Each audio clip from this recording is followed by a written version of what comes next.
നമ്മളുടെ second long video ആണ്. നമുക്കിന്നൊരു മിനി കലണ്ടർ ഉണ്ടാക്കിയാലോ? കുറച്ച് സിമ്പിളായിട്ട് നല്ല ഡെസ്കിലൊക്കെ വെക്കാൻ പറ്റുന്ന ക്യൂട്ടായിട്ടുള്ള കുറച്ച് കളർഫുള്ളായിട്ടുള്ളൊരു കലണ്ടർ ഉണ്ടാക്കിയാലോ? അതിന് വേണ്ടി വീഡിയോയിൽ കാണുന്നത് പോലെയുള്ള 2 എണ്ണം വരച്ചെടുക്കുക. 4x4 സൈസാണ്. പിന്നെ ഇതുപോലെയുള്ള 3 എണ്ണം കൂടി ഒന്ന് വരച്ച് കട്ട് ചെയ്തെടുക്കണം. മെഷർമെൻ്റൊക്കെ അതിൽ പോസ് ചെയ്ത് നോക്കിയാൽ മതി കേട്ടോ. പിന്നെ ഈ കാണുന്നത് പോലെയുള്ള ബിഗ് സൈസിലുള്ള ഒന്നും ഇതുപോലെ വരച്ചൊന്ന് കട്ട് ചെയ്തിട്ട് എടുക്കുക. നമ്മളെല്ലാം ഇതുപോലെ കട്ട് ചെയ്തെടുത്തിട്ടുണ്ട്. ഇനി നമുക്കെല്ലാം സ്കെയിൽ വെച്ചൊന്ന് ഫോൾഡ് ചെയ്തെടുക്കാം. മെയിൻ അതാണ് പണി. എല്ലാം ഒന്ന് ഫോൾഡ് ചെയ്തതിന് ശേഷം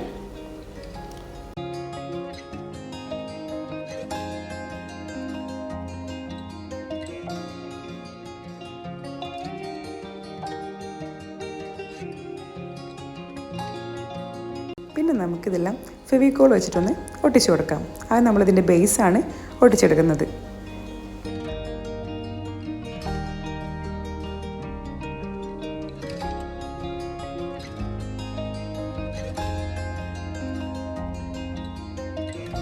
അങ്ങനെ നമ്മളുടെ എല്ലാ ബോക്സസും എല്ലാം റെഡി ആയിട്ടുണ്ട്.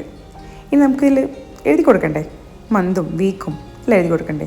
അതിന് മുന്നേ ആയിട്ട് നമുക്കതിൻ്റെ ബേസിൽ ഇതുപോലെ ഇഷ്ടമുള്ള പിക്ചേഴ്സ് വരച്ചു കൊടുക്കാം. ഞാനൊരു ഫ്ലവേഴ്സാണ് വരച്ചു കൊടുക്കുന്നത്. നിങ്ങൾക്ക് എളുപ്പമുള്ള പണിയാണെങ്കിൽ പാറ്റേൺ പേപ്പർ ഒട്ടിച്ചാൽ മതി. അതാകുമ്പോൾ ഒന്ന് നല്ല ഭംഗിയുണ്ടായിരിക്കും, വൃത്തിയുണ്ടായിരിക്കും. അപ്പോൾ അങ്ങനെയുള്ള ഇഷ്ടമുള്ളവരാണെങ്കിൽ പാറ്റേൺ പേപ്പർ ഒട്ടിച്ചാൽ മതി. പെട്ടെന്ന് പണിയും കഴിഞ്ഞ് കിട്ടും. ഞാൻ ഇതുപോലെ കുറച്ച് ഫ്ലവേഴ്സ് വരച്ചിട്ട് കളർ ചെയ്തെടുക്കുകയാണ് ചെയ്യുന്നത്.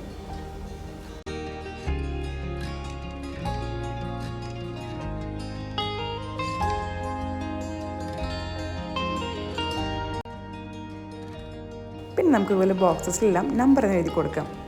ആദ്യം ജസ്റ്റ് ബേസായിട്ടൊന്ന് പെൻസിലുകൊണ്ട് റഫായിട്ട് എഴുതിയിട്ട് പിന്നെ പെന്നുകൊണ്ട് എഴുതുകയാണ് ചെയ്യുന്നത്. ഇതിൽ ആദ്യത്തെ ബോക്സിൽ 0, 1, 2, 6, 7, 8 എന്നും സെക്കൻഡ് ബോക്സിൽ 0, 1, 2, 3, 4, 5 എന്നുമാണ് എഴുതേണ്ടത്. പിന്നെ ബാക്കിയുള്ള ഇതുപോലെ നീളത്തിൽ കട്ട് ചെയ്ത ബോക്സസിൽ നമുക്കിതുപോലെ ജന്മ മന്ത്സ് എഴുതി കൊടുക്കാം. ഓരോന്നിനും 4 എണ്ണം വീതം എഴുതി കൊടുക്കാം.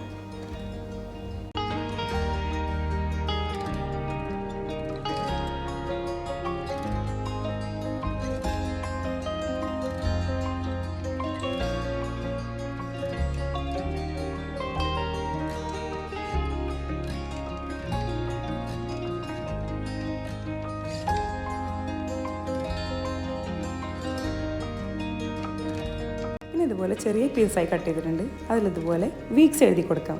ഞാൻ കട്ട് ചെയ്ത് ഒന്നുകൂടെ നല്ല ചെറുതായി പോയി, അതുകൊണ്ട് തന്നെ കുറച്ച് പണി കിട്ടി. പക്ഷെ നിങ്ങൾ ഇതിനേക്കാളൊന്ന് വലിയ സൈസിൽ എടുത്താൽ മതി. അതാകുമ്പോൾ ഹുക്ക് ഇടാനുള്ള ഒരു ഗ്യാപ്പും കൂടെ ഇടണേ.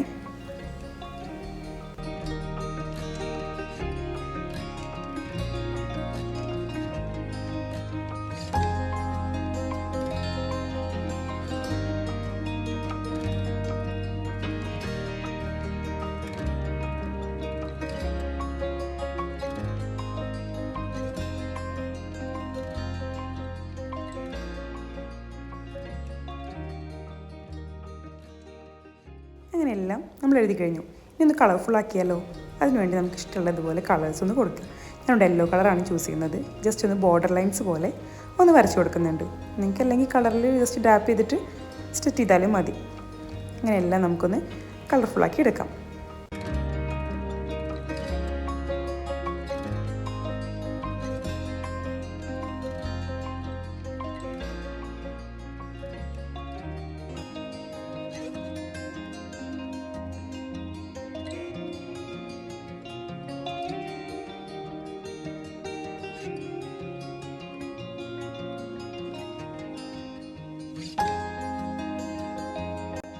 എല്ലാം നമ്മൾ ഓൾമോസ്റ്റ് എല്ലാം കഴിഞ്ഞു. ഇനി നമുക്കൊന്ന് അറേഞ്ച് ചെയ്താലോ? അതിനുവേണ്ടി ബേസിൽ ഇതുപോലെ ആദ്യം മന്ത്സ് എഴുതിയ ബോക്സസ് ഇതുപോലെ ഒന്ന് വെച്ച് കൊടുക്കാം. പിന്നെ നമ്മളുടെ നമ്പേഴ്സ് എഴുതിയത് ഇതുപോലെ ബോക്സസ് ഇതുപോലെ ഒന്ന് സെറ്റ് ചെയ്തെടുത്തിട്ടുണ്ട്. പിന്നെ ഞാൻ പറഞ്ഞില്ലേ ചെറുതായി പോയിന്ന്, ഇതിങ്ങനെ ഞാൻ ഒട്ടിച്ചു കൊടുക്കുക ചെയ്യുന്നത്. നിങ്ങൾ അതിന് പകരം ഹുക്ക് ചെയ്താൽ മതി. അതാകുമ്പോൾ മാറ്റി വെക്കാൻ നല്ല എളുപ്പമായിരിക്കും. എങ്ങനെയുണ്ട്? സിമ്പിൾ ആൻഡ് പൊളിയല്ലേ? വീഡിയോ ഇഷ്ടമായി ലൈക്ക് ചെയ്യാനും ഷെയർ ചെയ്യാനും സബ്സ്ക്രൈബ് ചെയ്യാനും മറക്കല്ലേ. താങ്ക്